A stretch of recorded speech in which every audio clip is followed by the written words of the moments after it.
নমস্কাৰ বন্ধুসকল, মই ৰাহুল আপাৰ আছাম এম্বুলেন্স সাৰ্ভিসৰ অন্য এটা ভিডিঅ'লৈ স্বাগতম জনাইছোঁ আপোনালোকক। আজি যাত্ৰাটো হৈছে ধেমাজি চিলাপথাৰৰ পৰা গুৱাহাটীলৈ বুলি। বৰ্তমান সদায় ডিব্ৰুগড় এয়াৰপৰ্টৰ ভিডিঅ'বোৰ আপোনালোকক যিহেতু দেখাই থাকোঁ, গুৱাহাটী কাৰ্গত আজি প্ৰতি এটা ৰিচিভ কৰিব গৈ আছোঁ। তাকে ভাবিলোঁ গুৱাহাটী কাৰ্গৰ প্ৰচেছবোৰ কেনেকুৱা, কি ধৰণৰ হয় যাত্ৰাটো।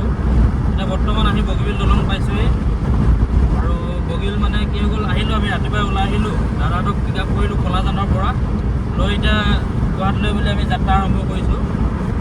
তাকে আপোনাৰ কি ক'ব, এতিয়া এই দাদাহঁতৰ এজনৰ হৰিভকত এজনৰ ভায়েক হয়, তাতে কাম কৰিব গৈছিলে। যিহেতু কোনোতে মানুহে য'তে ত'তে কৰিবলগীয়া হয়েই, কাম কৰিব গৈছে। তাতে এতিয়া তেওঁৰ মানে অকণমান হেৰি বেমাৰ কিবা এটা হৈছিলে, ঢুকালে। তাকে প্ৰতি আহি আছে কেৰেলাৰ পৰা, গুৱাহাটী এয়াৰপৰ্ট পাবহি, লেণ্ড হ'ব গুৱাহাটীত।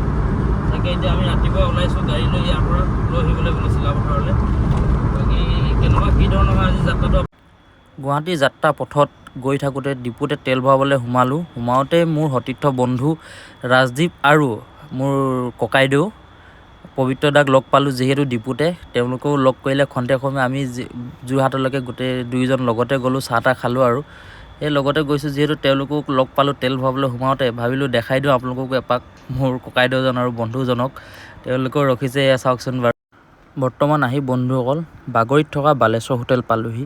ভাবিলোঁ টাইমো হৈ গৈছে, যিহেতু 11:30-12 বাজিব হ'ল, ভাত কেইটামান খাই লওঁ বুলি। যিহেতু ৰাতিপুৱা 5টা বজাৰ পৰাই যাত্ৰাটো আজি আৰম্ভ কৰিছিলোঁ, ক'তো ৰখাও নাই, একো কৰা নাই। চাহ খাবলৈ ৰখিলোঁ খন্তেক সময়, এতিয়া ডাইৰেক্ট আহি বাগৰি ৰখিছোঁ। ভাত খাই আৰু ডাইৰেক্ট ৰাওনা হৈ থাকিম আৰু গুৱাহাটীলৈ বুলি। ব'লকচোন বালেশ্বৰ খাচী মাংস ভাতটো চাওঁ কেনেকুৱা ধৰণৰ হয়।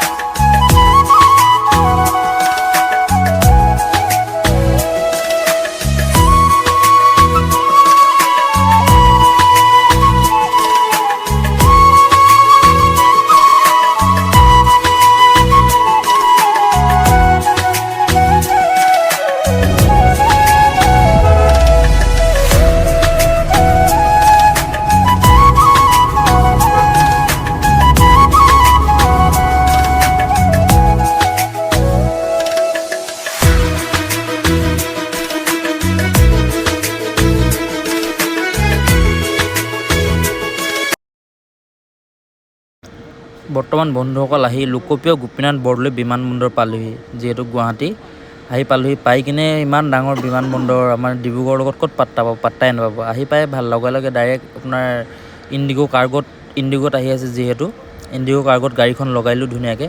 এতিয়া আহি ফ্লাইট লেণ্ড হোৱালৈকে অপেক্ষা আৰু তাৰ বাকীখিনি আকৌ দেখাবলৈ চেষ্টা কৰিম, কেনেকৈ কি পাৰোঁ নোৱাৰোঁ। এতিয়ালৈকে ইমানে। বৰ্তমান ধন্যবাদ বন্ধুসকল।